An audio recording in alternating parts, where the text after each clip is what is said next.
Hey everybody, it's just about the top of the hour here. Thanks for joining us. But hold your horses. Still got a couple more minutes. So grab yourself a snack or two. I don't know if snack is a plural. You know what? Just get something to eat. Maybe something to drink. And get comfy. Share out the link. 6 o'clock Dad Rock Talk will begin in about 2.5 minutes. I think I'm going to skip this track. It's a little bit too much. What is this thing that builds?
Welcome to the Virtual Stab Comedy Theater. It's time for 6 o'clock Dad Rock Talk. Please welcome to your screen, 6 o'clock Dad Rock Talk. Hey folks, welcome to the show. This is 6 o'clock Dad Rock Talk. I'm Corey Behringer, joined as always by my co-host, who was recently convicted of vehicular manslaughter. It's Court Hansen. How you doing, Court? Vroom vroom. Yeah, fortunately there wasn't enough evidence that I was actually intending to do what I did. So, you know, I'll be out sooner rather than later. But they're still letting me podcast, which is the most important thing. Well, because they're not about to infringe on your rights as an American, particularly a white male American. Yeah, definitely not. I bring up vehicular because that is the theme this week. You're no stranger to the automobile, are you? I've had a car. I have one now. Yeah, I don't really know how they work. I know gas goes in, goes in, heat comes out, car goes. I know that at some point there's an explosion. That's always blown my mind. It might as well be magic. The fact that the combustible engine, it's a combustion. There's an explosion that's okay somehow. And people have written rock songs about this. That's what we're here to talk about. Because really, if you want to look at the birth of rock and roll, it's also the birth of car songs. I mean, they really coincided at the same time. Well, yeah, it was cars gave young people there's a book called, I read it during my first year of college, and it was called from the front porch to the back seat, and it was all about the impact of the automobile on like American youth culture. Because before that, and before we started recording, we were joking about how like having kids was mostly about like land titles and having people to work your land beforehand. But with the kind of closing of vast distances with automobiles, and also the new level of privacy that cars allowed for young people, it's what gave rise to a distinct youth culture for the first time. Whereas before it was just kind of like you're a kid and then you start working, and then 20 to 30 years later you die. Exactly. And like rarely outside of like 50 miles of your home. I forget exactly what the radius was, but most people for a long time didn't leave like a 50-mile radius of where they were born, and the car totally changed that, because people could go on like dates with someone from the other town. It wasn't like a day's ride away to get somewhere. So it definitely grew hand in wheel and pedal with rock music. Exactly. It does make sense. I don't think, actually, no, one of my songs this week is actually about a car. The rest are just vehicles in general, because that's what we're doing on the show this week, folks. Court and I have both compiled playlists of classic dad rock jams that involve some kind of thing that gets you from A to B. Not necessarily just cars. We're going all over the place with this. And then we're going to talk about them and see where that takes us on the road of dad rock. So with that, Jesse, would you please play the first clip? It's all right. It's all right. I'm gonna wake you up early, 'cause I'm gonna take a ride with you. We're going down to the Honda shop. I'll tell you what we're gonna do. Put on a ragged sweatshirt, I'll take you anywhere you want me to. First gear, it's alright. Second gear, a lean right. Third gear, hang on tight. Faster, it's alright. It's not a big motorcycle, just a groovy little motorbike. It's more fun than a barrel of monkeys, that two-wheel bike. We'll ride on out of the town to any place I know you'll like. First gear, it's alright. Second gear, a lean right. Third gear. So that was the Hondells with their cover of the Beach Boys' Little Honda. They're from this strange period in the early to mid 60s where everyone was ripping off Beach Boys songs, whether they were actually covers or just taking a concept and just applying a new vehicle or new beach to it. And the Hondells were it was all studio musicians. There wasn't like a touring actual band as far as I can remember. And a lot of those guys ended up in like later sunshine pop groups and stuff as well. But they all started kind of in the same LA based like hot rod rock and roller, or not really, not like rockabilly, but Beach Boys car songs, the world around Beach Boys car songs, and weirdly about like specific vehicles. Like this is specifically about Honda like motor scooters. Not big motorcycles. It's just a little motorbike. It feels so commercial, like so almost nefariously conscious of like this has one stated goal. Yeah, I mean the band is called the Hondells. Yeah, exactly.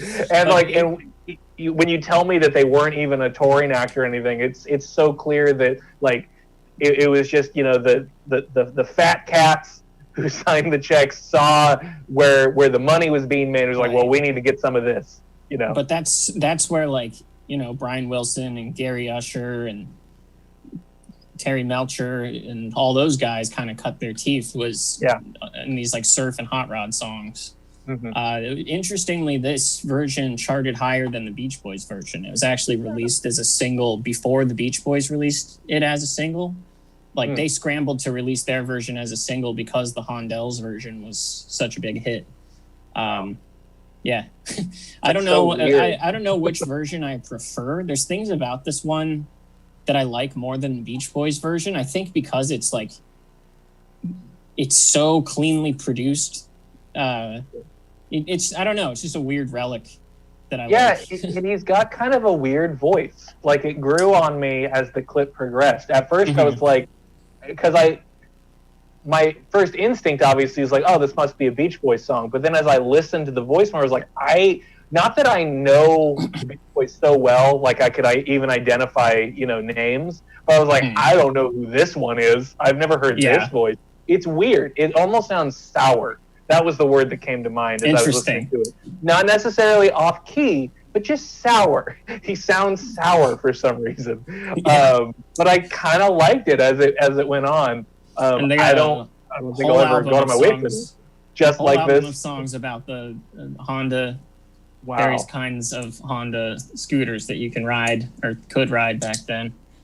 Yeah. I would love to think that some Mad Men guy, like a John Hamm type, orchestrated this entire thing. Just like, this is what we're going to do to sell Honda. We're going to make a band, it feels so, contrived, to be honest. But it's fun. I liked it. Yeah. Let's hear another.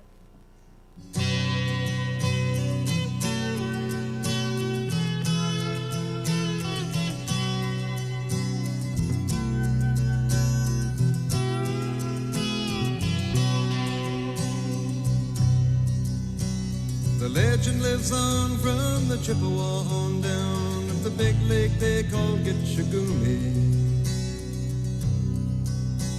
The lake, it is said, never gives up her dead when the skies of November turn gloomy. With a load of iron ore, 26,000 tons more than the Edmund Fitzgerald weighed empty. That good ship and true was a bone to be chewed when the gales of November came early. The ship was the pride of the American side, coming back from some mill in Wisconsin. As the big freighters go, it was bigger than most, with a crew and captain well seasoned. And that is Gordon Lightfoot with The Wreck of the Edmund Fitzgerald. Probably his sort of what many would call, and I think he would agree, is like his magnum opus of a song. Mm-hmm. This very powerful ballad of a very real incident that happened like a year prior to him writing the song. He was inspired by reading a very powerful newspaper article about it.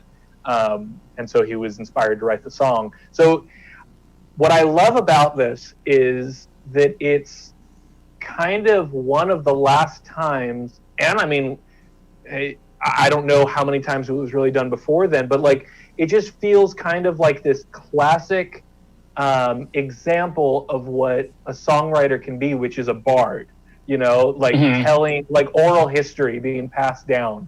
And that's what this song is even down to how it's not 100% accurate. Like a lot of the little details, which was something I learned today in reading about it, because when he started writing it, he got a serious case of writer's block because he was very hung up on being completely accurate. So he was like stumped. And then I forget who it was, but another like songwriter peer of his was just like, don't overthink it. Tell the story. Like, it's okay if everything is not exactly as it was, And then from there, he was able to embellish, but maintaining what the story really is. And you just don't have a lot of that anymore. This song isn't as long as, say, Bob Dylan's recent JFK ballad, but it does clock in, like 6.5 minutes. The radio edit only cuts it down to like 5.5. Still super long for radio, but this managed to be a radio hit for him. And you don't see that a lot of like a ballad that just tells a true, historical piece. It's just it's definitely not anymore. I guess that's one of the consequences of living at the end of history. is that people don't have that perspective on things anymore, whether it's current events or things that happened in the past. It's like, why write about those when you don't have to? Yeah, well, this sounds so jaded, or, I guess it's on brand for being a dad rock show. It is a very dad anti-technology statement, but why would you write a song about, the sedition at the Capitol when you could just tweet about it? It really does come down to that. Right. When you could just have an immediate, effect or an immediate expression, why would you sit down and write a 6.5-minute ballad? But Gordon Lightfoot did, and I'm very glad he did, because it's so good. The chord progression is so simple, but that rhythm is just so I don't know. It almost has a Tarantella effect, where it just the way it just brings it out of you, because it's just unrelenting. I love that rhythm so much. Yeah, it's a cool song. Yeah, let's hear another.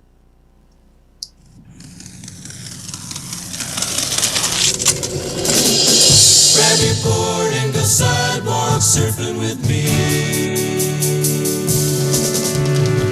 Don't be afraid to try the newest sport around. Bust your buns down. It's catching on in every city and town. You can do the tricks the surfers do. Just try a Quasimodo or the coffin too. Why don't you grab your board and go sidewalk surfing with me? You'll probably wonder about when you first try to shoot the curve. Bust your buns down. Taking gas in a bush takes a lot of nerve. Those hopscotch modads and pedestrians too. Bucket, shark, kayak, bunga, now escape right on through. Why don't you grab your board and go sidewalk surfing with me? That was great. Yeah, so continuing with the theme from the last song of, Beach Boys Cash In, that was Jan and Dean with Sidewalk Surfing, which is just a note-for-note remake of Catch a Wave, but instead of catching waves, it's catching sidewalk on a skateboard. Yeah. Which there's been a lot of songs about skateboarding over the years, most of them bad. This one, I think, benefits from the fact that Jan Barry from Jan and Dean was a really good producer in his own right. And he's another guy that, through that kind of LA collaboration / ripoff scene, kind of came into his own as a producer as well. If you listen to the production on a lot of Jan and Dean stuff, the vocals aren't as strong as on a Beach Boys record, but there's a lot of really good arrangement and production. And so it is kind of interesting to hear them reinterpret songs that, if you've heard them a million times by Beach Boys, note for note, every little production flourish that's in there. And so hearing someone else do their version of it is always, or I guess not always, interesting. Maybe it's rarely interesting, but to me, it's always interesting. I think it's interesting when it's done so well, like this was, because I think this stands as a stark contrast to the Hondells in my mind, because again, to my ears, which aren't super trained to Beach Boys, this is more believable. You could actually have fooled me. If you told me this was the Beach Boys, I'd have believed you, because it's more I don't know, it's just accurate. And I was taken by the production of it, just the atmosphere, those big, very kind of theatrical, cinematic flourishes, where it was just that string section rising up slowly, and then you just get those Herb Alpert horn sections, so peppy, and I also was really took by just how honest of a song it is. I love how it doesn't necessarily glorify skateboard. It's just look, you're gonna probably hurt yourself. It's if you're gonna hurt yourself the first time doing it. It takes a little courage, get that first push. Just it's so cute. I don't know. Let's hear another.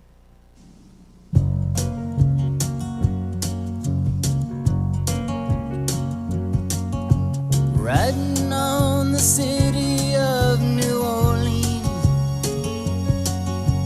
Illinois Central, Monday morning rail. 15 cars and 15 restless riders, 3 conductors, 25 sacks of mail.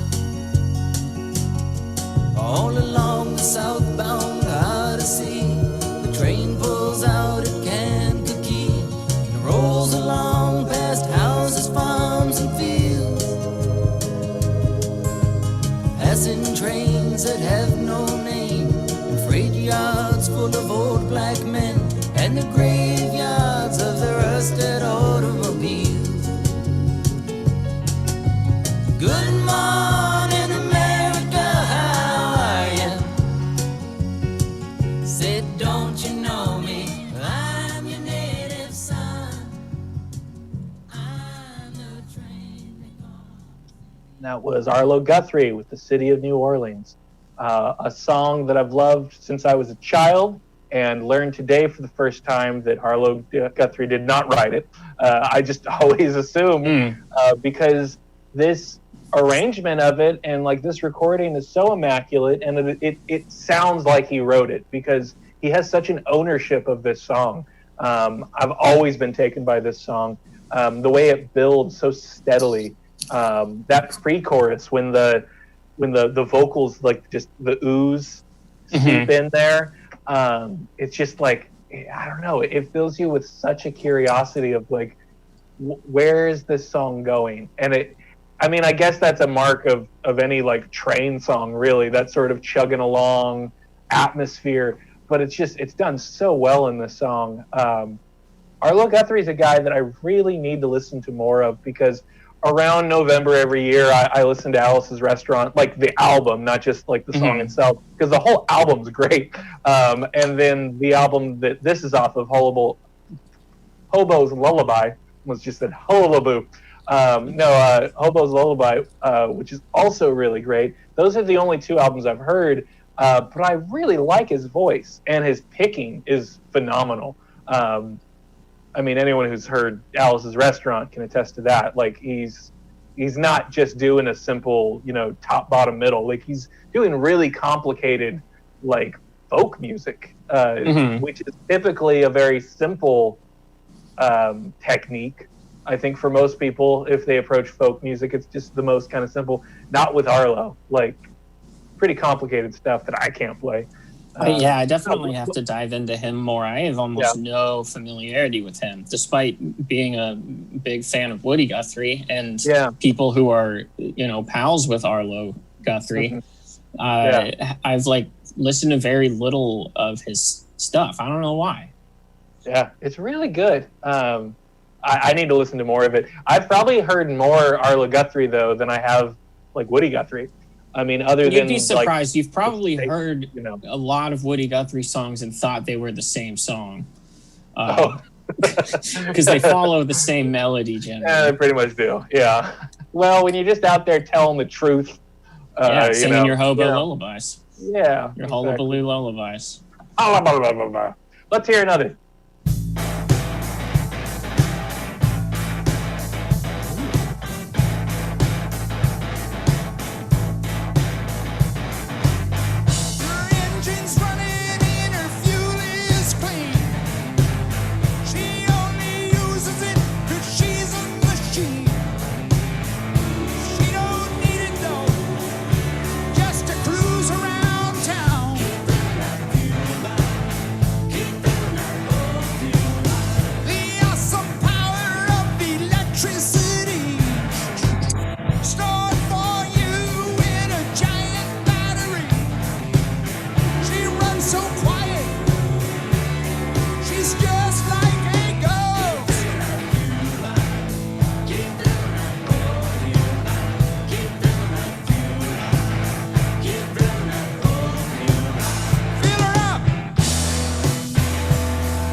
Man.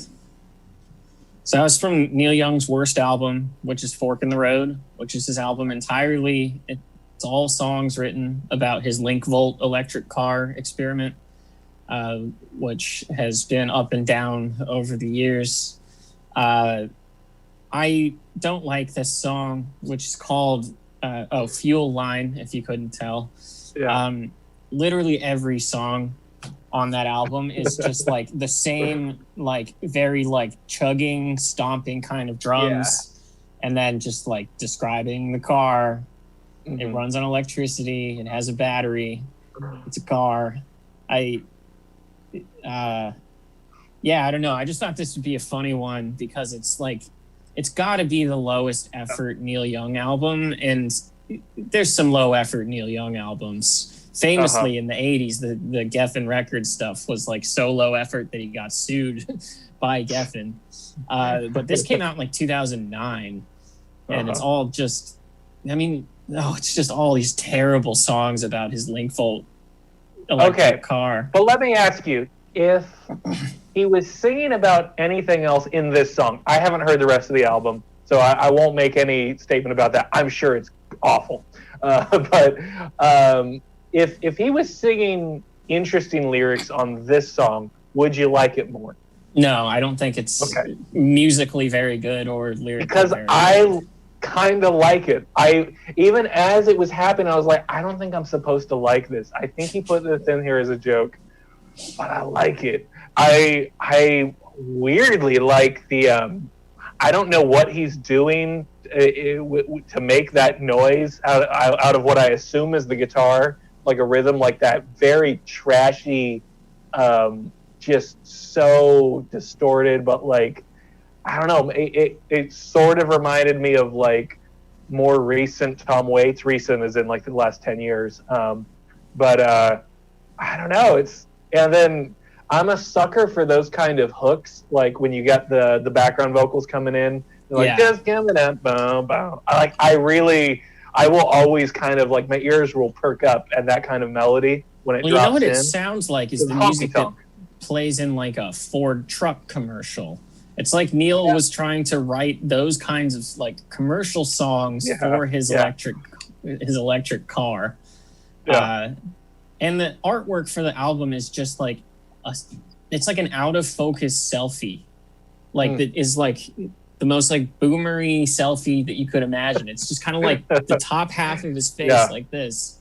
It's his Facebook profile picture. It's just very bizarre. This like that even for him, I feel like the label would just be like, this is going to cost us more money to make the CDs than it's going to make that. And you're not going to sell any Link Volts because the project hasn't really been working that great. Now, but I know we need to move on from this, but I'm also curious. Have you ever had even like the morbid curiosity to look up any live cuts of this? Did he tour on this album at all? I honestly don't know. Because I wonder, like, again, maybe I'm just playing devil's advocate for this song here, but I wonder if it would be more fun live. Because it does have a bounce to it, and like, I don't know. Maybe it'd be fun. Maybe. Maybe. Let's hear another.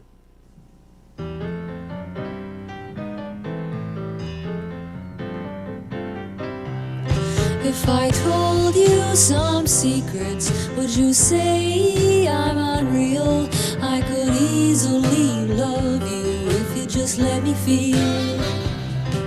I can't play forever the games I've outgrown, but just till enchanted sky machines take all the gentle home.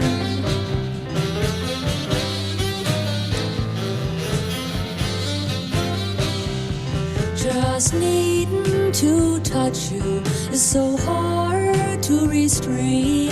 Just waiting for the time could maybe make me insane. My heart is so hungry, living on patience alone. Please hurry, enchanted sky machines, take all the gentle home.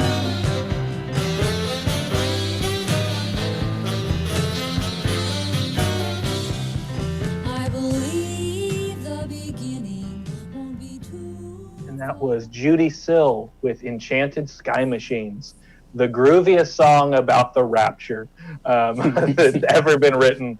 It's so wild because it's just this, like, I don't know, this funk, almost like this R&B and funk sound. And if you're starting to listen to it, it kind of just sounds like, I don't know, just like a fun little love song.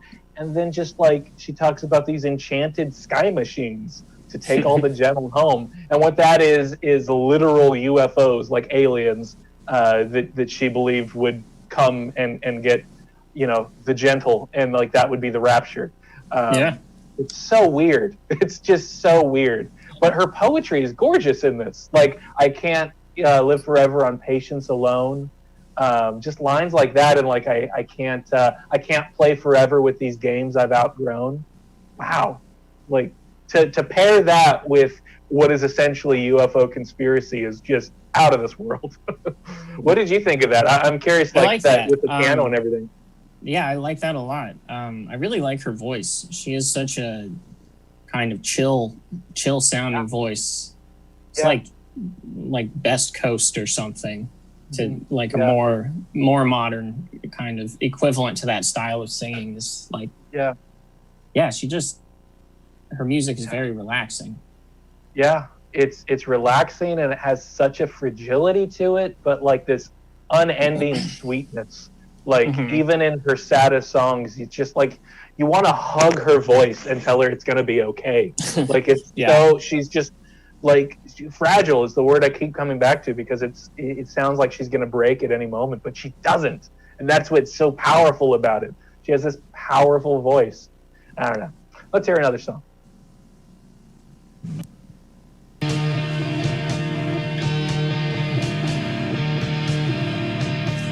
Sitting out on your house, watching hardcore UFOs, drawing pictures, playing solos to them. Are you amplified to rock? Are you hoping for a contact? I'll be with you without you again. Turn and run, the angels calling. You say when, and I say I'm falling. Up and down, broken down buildings, back and forth, but please don't bother at all.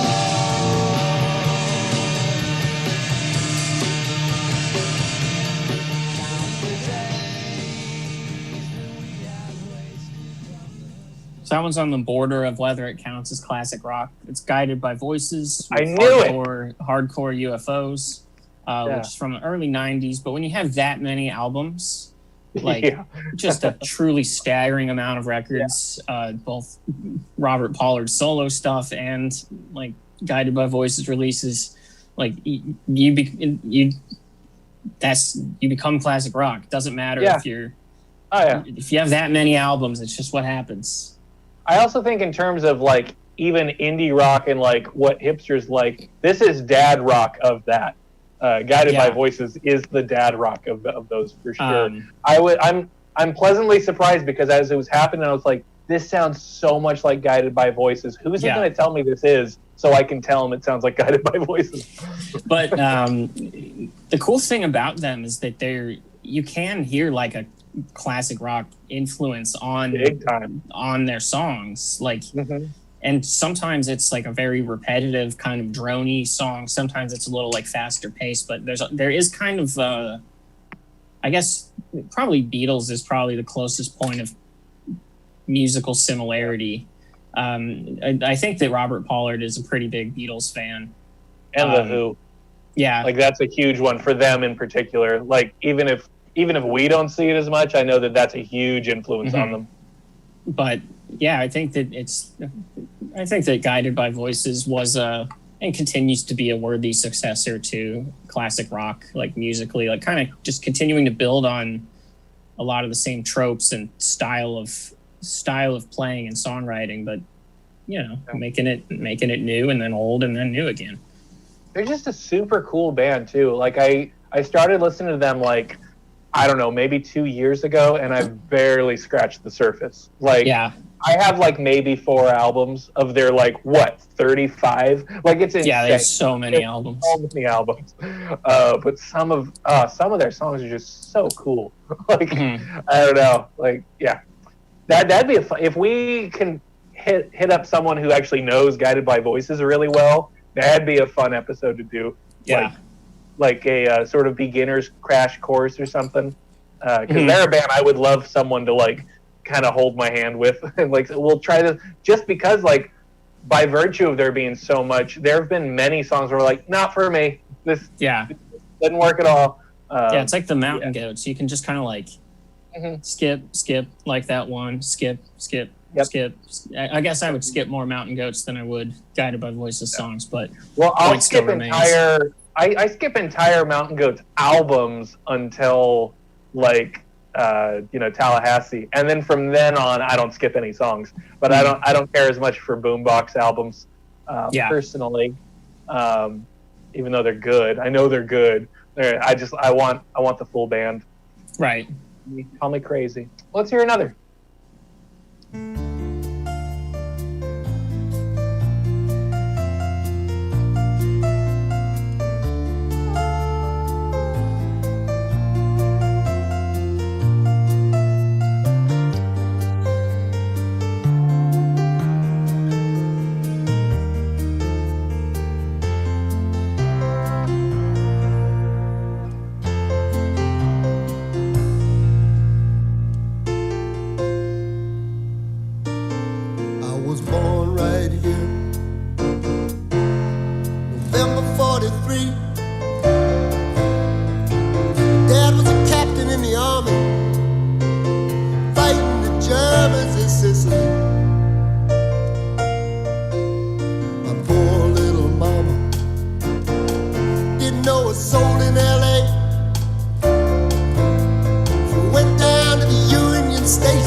That was Randy Newman with Dixie Flyer, a notable song in his catalog, a notable album as well, of the same name. Oh, well, not of the same name, sorry. It's just kind of the centerpiece of the album. It's off of Land of Dreams, because he drops the name in there.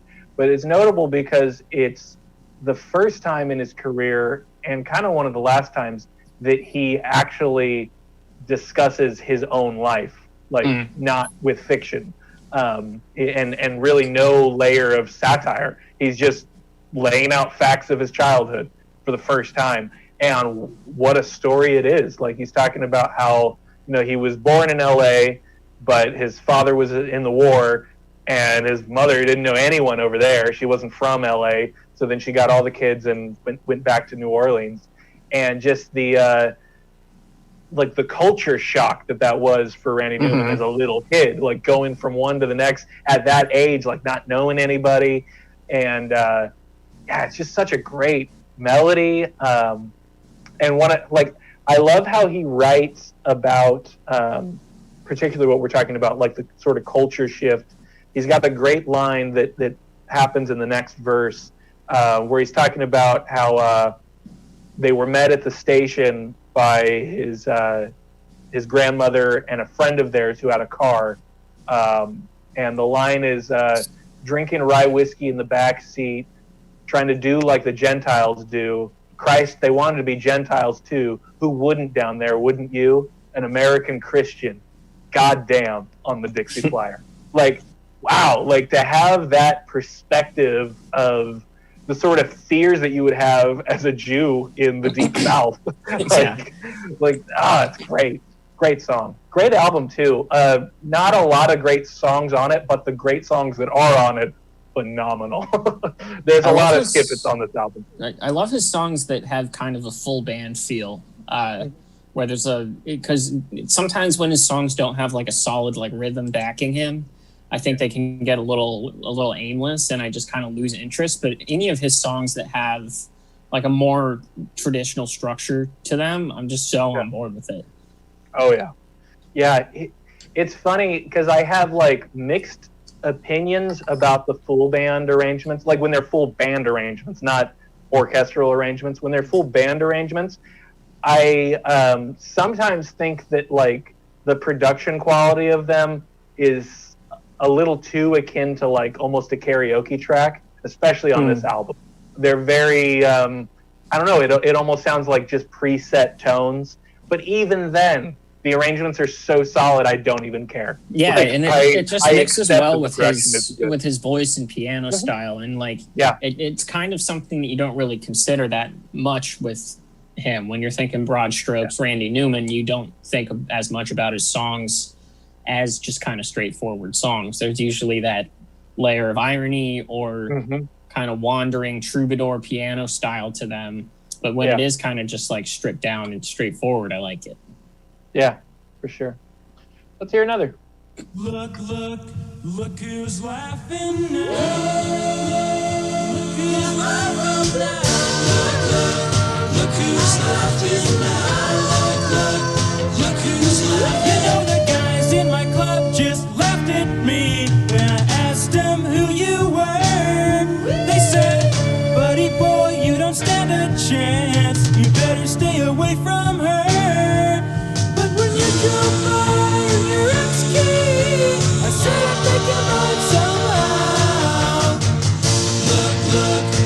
Who's laughing now? Look who's laughing now. Look who's laughing now. Look who's laughing. They said, listen, boy, she's got lots of bread, and she knows how to catch your eye.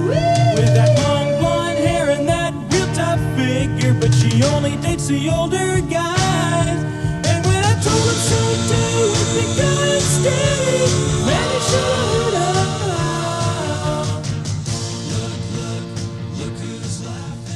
So completing the trio of Beach Boys affiliates / soundalikes, that was Bruce and Terry with Look Who's Laughing Now. Bruce being Bruce Johnston, who would eventually replace Brian Wilson on tour after he stopped touring. He was the one that they brought in. And you can hear he's the one that does the falsetto part, in that he does a pretty good Brian Wilson style falsetto, and so you can see why they brought him in. Yeah. And then Terry, of course, is Terry Melcher of Byrds, Manson. Yeah. Lots of son of Doris Day. And so that was I their. didn't know that. Yeah. That's cool. And so Bruce and Terry, they were actually making songs, I think, before the Beach Boys ever became a band, and they just kind of happened to hit around the same time, and eventually kind of when Brian stopped touring, they kind of poached Bruce, who was at that point, Terry Melcher was becoming more of a producer and Bruce was becoming more of a session player. But that's probably my favorite of the Beach Boys sound-alikes, because it's not a direct cover. It just kind of takes the themes of like guys getting jealous in their car clubs, which is such a relic now. That is so far removed from youth culture now. The idea of having a car club, they exist still. They still happen for youths. More so actually for like early 20 somethings. I've seen it happen in like my neck of the woods over here, where like social clubs that like they meet in the Target parking lot here in West Sac. And they just all look at each other's cars and stuff. That it's an informal club that meets to just like, nice. It's so weird. But these songs seem to imply that there was like matching uniforms that these guys would wear. They would like drag race each other, and you can't look at the girl who's interested in the guys from the other car club. That's the ultimate faux pas. No. But I just really like that song. I like Terry Melcher's weird, kind of deeper. He's got a strange singing voice that doesn't sound like anyone else from that scene, really. And I think it added like a darkness to it, like that lower register. Like, yeah, I was getting kind of eerie tones from it. I really dug this song. Yeah, they have a lot of great tracks that are Beach Boys-esque, but sometimes they go and kind of become their own thing too. But really good producers and songwriters in their own right, Bruce and Terry. Yeah.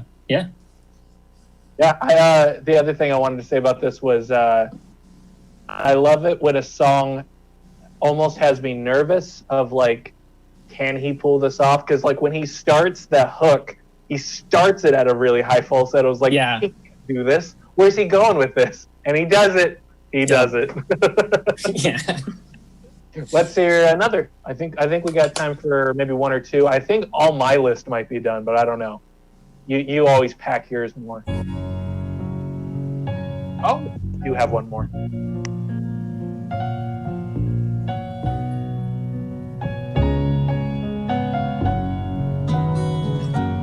Well, my time went so quickly, I went lickety-splickly out to my old 55.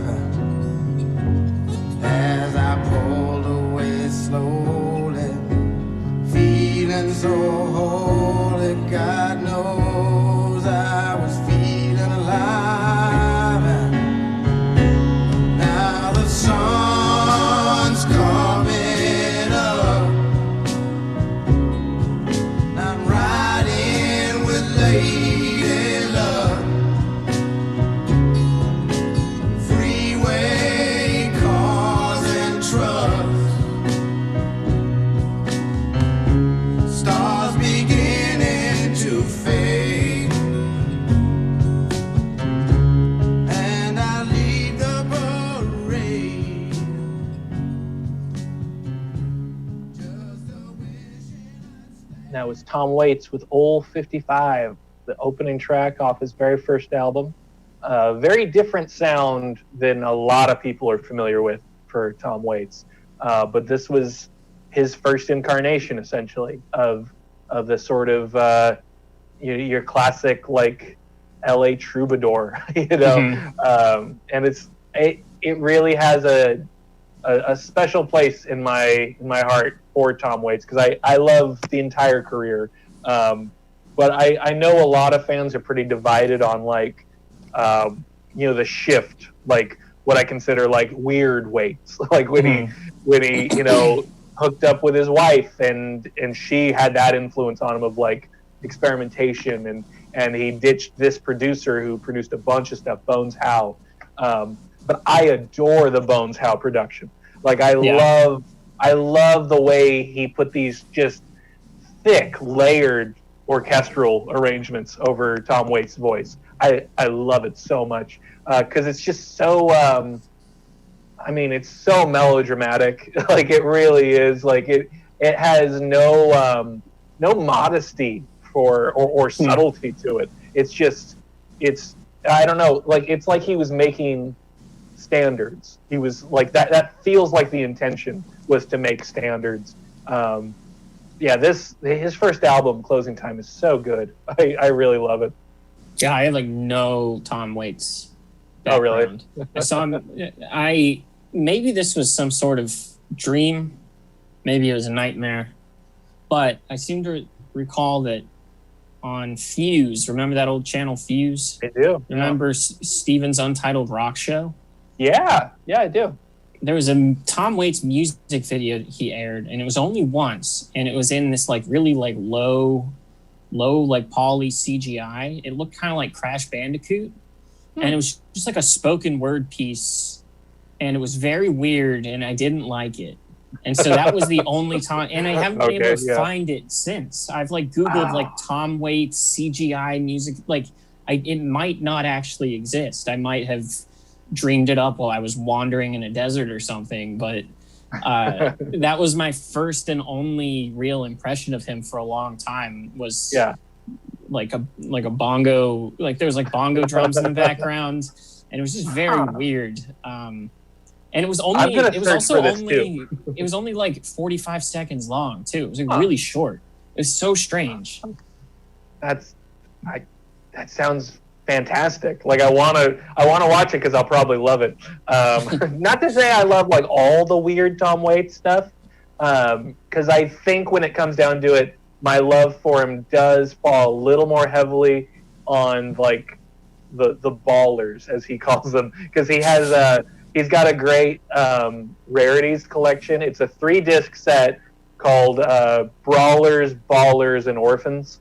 And then the ballers are, BAWL. Like they're just his sad ballads. Yeah. They're so good. Like, and they're removed from that sort of like, demented polka or anything like that. And they're just him and the piano and just, they're gorgeous. I feel like he's on the same, he's on the same sort of spectrum as Randy Newman.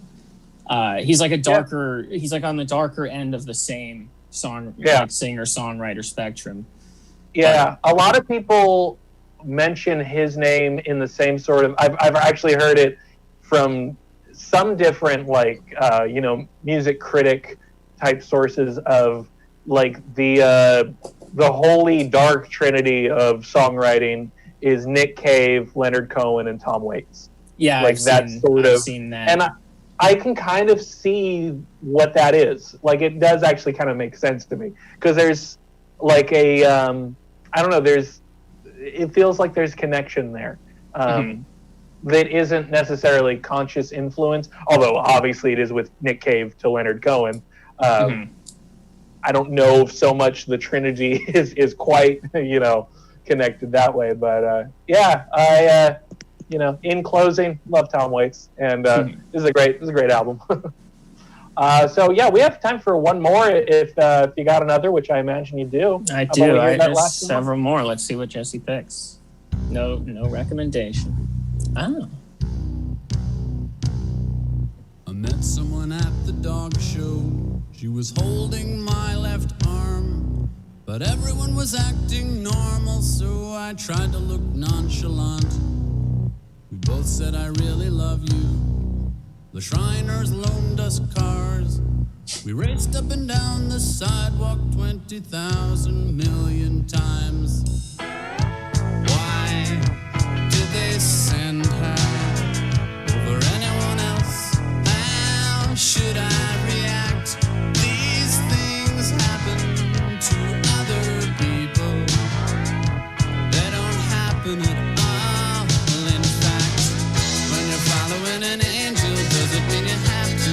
Body off a building, somewhere they're meeting on a pinhead, calling you an angel, calling you the nicest thing. I heard the Headless Best program when they sing, you can't hear, there's no air. Sometimes I think I kinda like that, and other times I think I'm already there. That was They Might Be Giants with She's an Angel from their first album, their self-titled one from 1986. I picked that one because even though I had other car technically songs, this one mentioned that they're little Shriner cars, which I just think is a funny image. Man, I love They Might Be Giants. So good. And like their silly songs mix in. I mean, all their songs are like both silly and like you can take any line out of context and it might sound like sad or like very poetic, but they're just like, there's really nothing else like them that I can think of. They're so maybe like, this is a weird point of comparison, but the only like group that I can think of that has that same sort of like eclectic approach is the Beastie Boys. Like musically totally different, and obviously I'm not talking Licensed to Ill. I know what you mean. Talking later on. They're just like down to like very specific like pop culture and historical and philosophical literary references in the lyrics. They're like there's no one else that's that eclectic. I recently found another point of comparison. Because I was actually thinking about this very same thing the other day. It was like, who else sounds like They Might Be Giants? Because they're in a league of their own, as they say.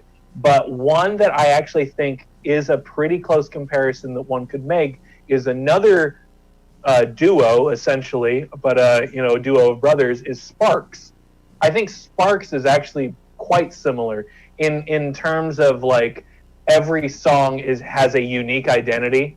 It immediately sounds like the band, but it doesn't sound like any other songs by the band. And it just, I don't know, like not even, and I'm not the biggest Sparks fan. Like I've never heard of Sparks. Oh, really? Okay.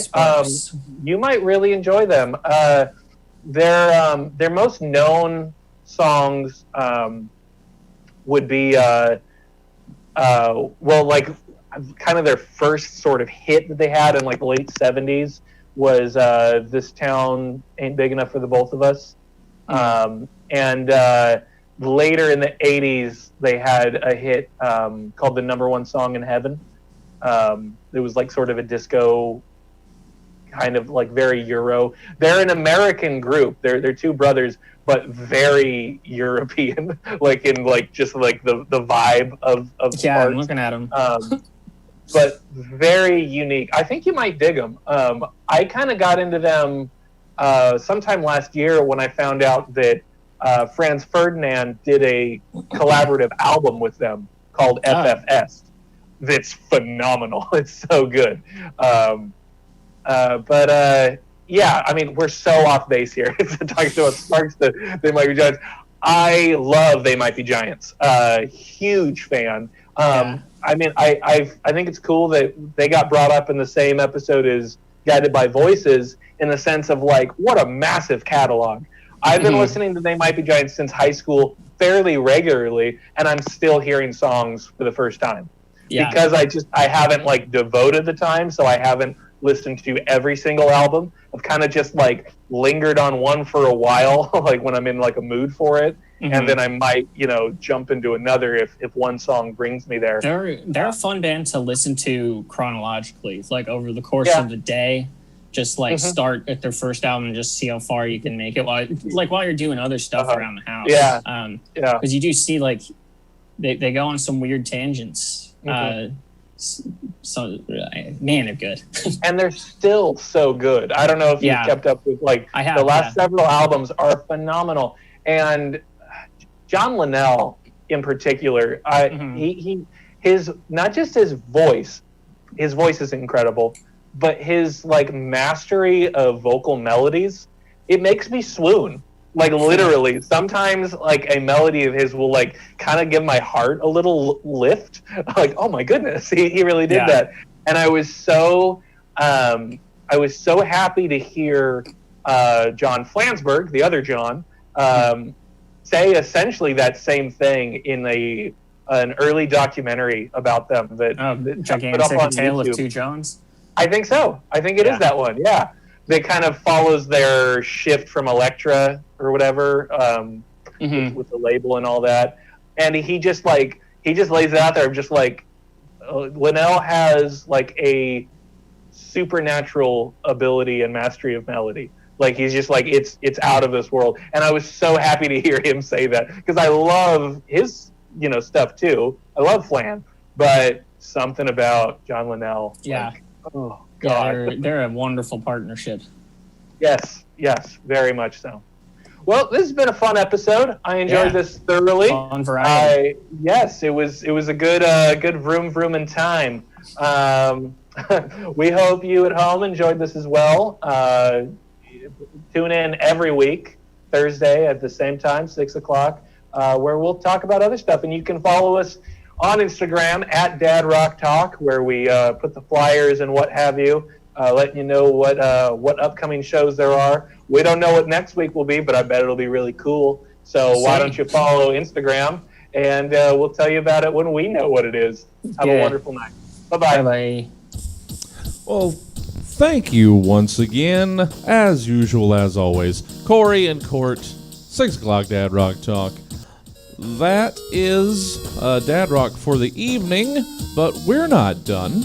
We've still got the Stab Show. The show upon which the theater was built. It makes sense if you don't think too hard about it. 8:00, top of the next hour. It's not 7 yet. I hate that.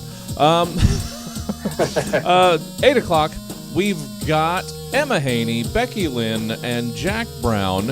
It is going to be a good one. In the meantime, let's send the Twitch audience over to, I think the Comedy Store is just starting a stream here. I don't know what they're up to, but go check them out. Check out Comedy Store, and we will see you back here at 8 o'clock.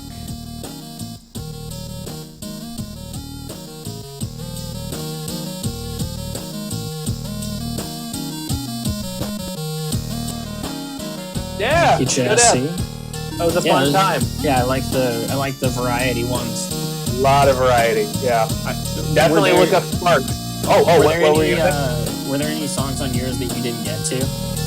No, I only put 5. Because Yeah. I had